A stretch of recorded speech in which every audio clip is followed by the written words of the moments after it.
Oh man, what can I say about this second round of the NBA playoffs? But it's man, I don't know about y'all, but I've been enjoying this second round of the playoffs. I've been really enjoying it. Now it has some games in particular have been a little bit surprising. Some teams that I thought maybe would have came out with more energy and more fight and want. Some of those teams, it just hasn't happened. But needless to say, man, I don't know about y'all, but I've really been enjoying this year's playoffs. Actually, more than I really did the bubble. It's been really exciting. And today I wanted to give my predictions on these series and my predictions of who I think will ultimately come up on top. But before we get into it, like always, like, subscribe, and comment on the video. It's free. I'm not charging anybody to do it. It's free and it helps the channel. It really helps the channel. So go ahead, like, subscribe, and comment for me. Now, without further ado, man, let's stop all the talk. Let's get into it. The first series I want to talk about, the Hawks and 76ers. This series is interesting. First thought, when this series, was when it came into fruition, it's weird because your mindset automatically go to, well, the 76ers, this should probably be an easy series for them. But man, the way the Hawks have played, especially the first game, the way they played, they really dominated. They really came out and played. Now the second game they lost, but still, it was kind of tough for the, they made it tough on the Sixers or whatever. So this series might go on longer than what I probably intentionally thought, because man, that man Trae Young is different. So far in this series, Atlanta has taken a 1-0 lead where the Hawks were dominating for 3 quarters. But in the fourth, it started to take a turn when the 76ers were able to come back and almost upsetting the Hawks, and that was game 1. Going forward, though, man, like me personally, I expect the 76ers to play much better, which they did in that game 2. And they made adjustments where we saw them actually put Ben Simmons onto Trae Young. Now that didn't necessarily stop Trae Young, but it does slow him down, and it does force them to get others involved and make that extra pass. So going forward, that's a matchup to watch. Ben Simmons on Trae Young, that's definitely a matchup to watch.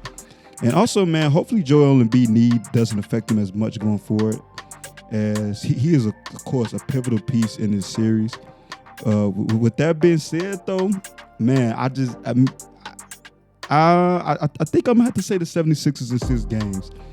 I think this is the 76ers year. I think they experienced. I just think especially if Embiid is dominated like how he has been the first 2 games. I just see it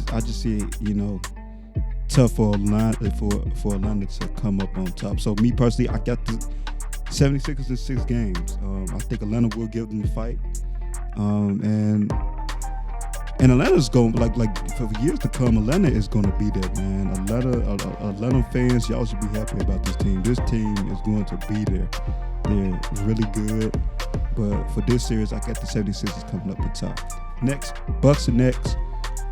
Oh my God, Milwaukee fans, what's going on with the Bucks?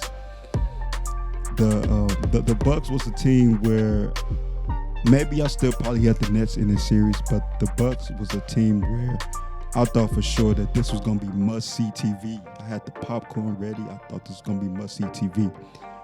But so far, it's been disappointing, to say the least. Oh my goodness, the Nets are just coming out these first 2 games and dominated.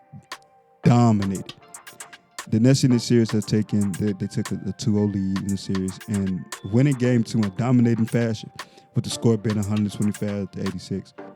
Going to the series, man, like I said, man, I had the popcorn ready. I was expecting it to be a very entertaining series. Now, it still could be, but so far it hasn't lived up to the hype. If the Bucks don't change the way they play, which I don't really expect them to, and the way they play is, they give Giannis the ball, and if Giannis don't get a shot towards the rim, he pass it up to one of the 3-point shooters. And half the time, like if you look at the series, like the Bucks have just been taking ill-advised bad shots. They got to find a way to get some body movement, some more ball movement, and in order to be competitive in this series. Now, Milwaukee still can come back in this series, but man, the bad shots they have to stop. I need more energy from the Bucks. Those first 2 games, like it just seemed like they like almost like they really didn't even. It's almost like they just gave up, man. The energy wasn't there from the Bucks, like you saw the energy when they played the Heat. And then too, man, they have to stop allowing players like Bruce Brown and Blake Griffin to bound for explosive games. And no offense to those guys, those guys, are solid players, but like, you setting yourself up for failure when you allow players like Bruce Brown and Blake Griffin to have really good games. And but at the end of the day, I just think Brooklyn is too explosive. It's too explosive for them. Like they is dominating the Bucks without the likes of James Harden. So I'm going with the Nets in 6. I'm going with the Nets in 6 in this one. I mean, honestly, the way it's looking, it might be the Nets in 4. But it's just like Game 3 is pivotal. Game 3 is pivotal for the Bucks. This game is do or die, because if they lose Game 3, it's over. I'm gonna have the Bucks in 4 sweeping them. So the Bucks have to find a way to win today.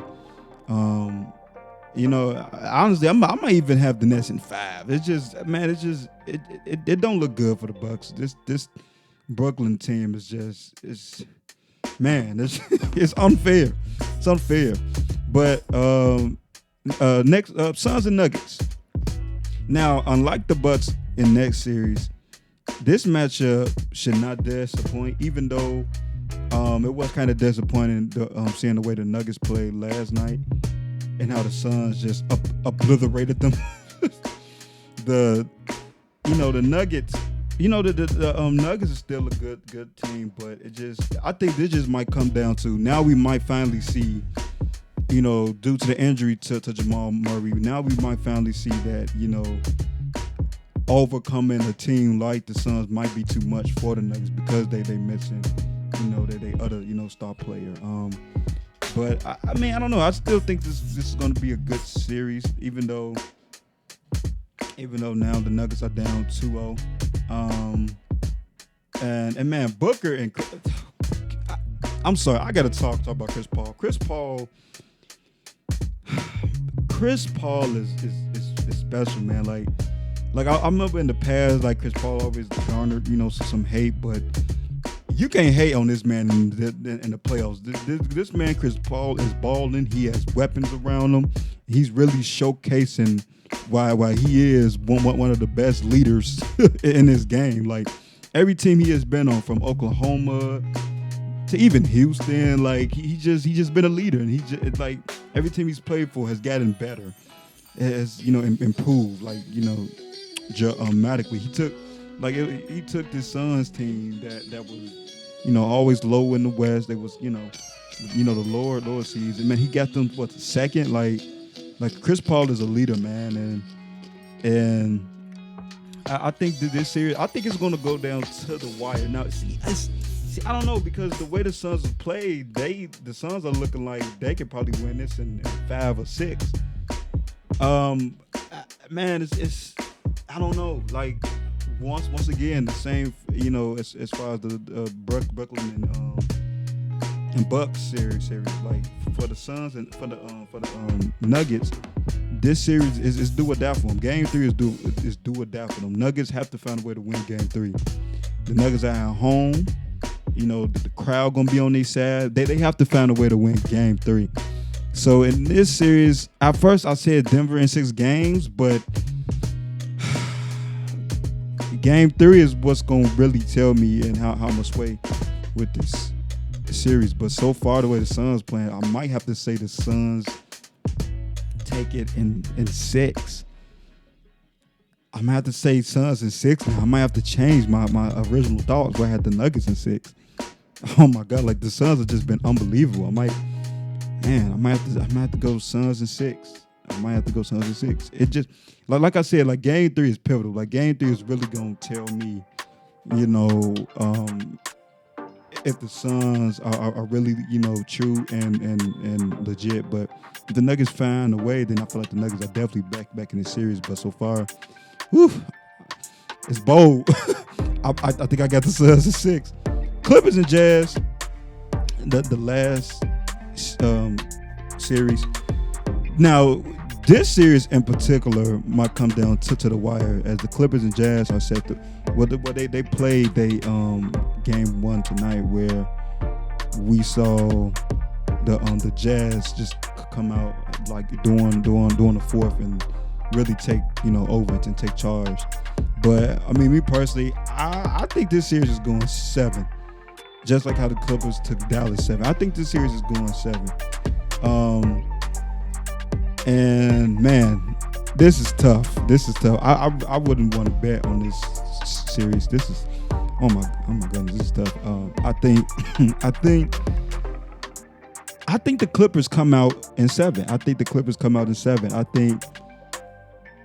they know that last year in the bubble was a letdown. I think they gonna come out and take care of business in 7 games. But Utah is tough. Utah is not going down without a fight.